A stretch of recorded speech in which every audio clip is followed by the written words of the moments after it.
Astronomical objects like stars represent the most fundamental building blocks of galaxies. Carbon, nitrogen, and oxygen are produced and distributed by stars, and their characteristics are closely linked to those of planetary systems that may coalesce around them. Star formation. Most galaxies are filled with dust clouds from which stars are born. The Orion Nebula is an example of such a dust cloud. Within these clouds, turbulence causes knots with enough mass to collapse the gas and dust under their own gravitational attraction. The material at the center of the cloud begins to heat up as it collapses. In the collapsing cloud, a protostar is this hot core that will become a star one day. Models of star formation predict that spinning clouds of collapsing gas and dust may form 2 or 3 blobs. This is why most stars in the Milky Way are paired or grouped together. The collapse of the cloud leads to the formation of a dense, hot core, which gathers dust and gas. It is not all of this material that becomes a star. Some end up as planets, asteroids, and comets. A star's fate.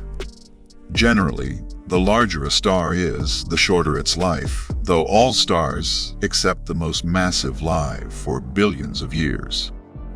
As soon as all the hydrogen in a star's core has been fused, nuclear reactions cease.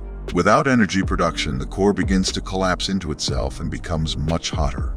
Outside the core, hydrogen is still available for fusion, so hydrogen fusion continues.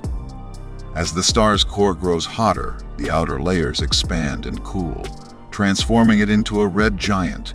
Depending on the star's mass, the collapsing core may become hot enough to support exotic nuclear reactions that consume helium and produce heavy elements, like iron. The reprieve offered by such reactions, however, is only temporary. Gradually, the star's nuclear fires become more unstable, sometimes burning fiercely, sometimes dying out.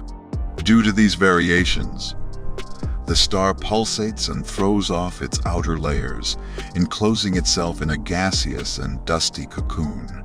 Average stars, such as the Sun, continue to eject their outer layers until they expose their stellar core. Despite being dead, this ferociously hot stellar cinder is called a white dwarf. Astronomers once were puzzled by white dwarfs, which are roughly the size of our Earth but contain the mass of a star. They are prevented from collapsing by the pressure created by electrons moving at high speeds. When the core is more massive, the white dwarf that is formed is denser. Therefore, the smaller a white dwarf's diameter, the larger its mass. Supernovae are titanic explosions caused by stars over 8 solar masses. Supernovas are not merely larger novas. Only the surface of a star explodes during a nova. A supernova occurs when the core of a star collapses and explodes.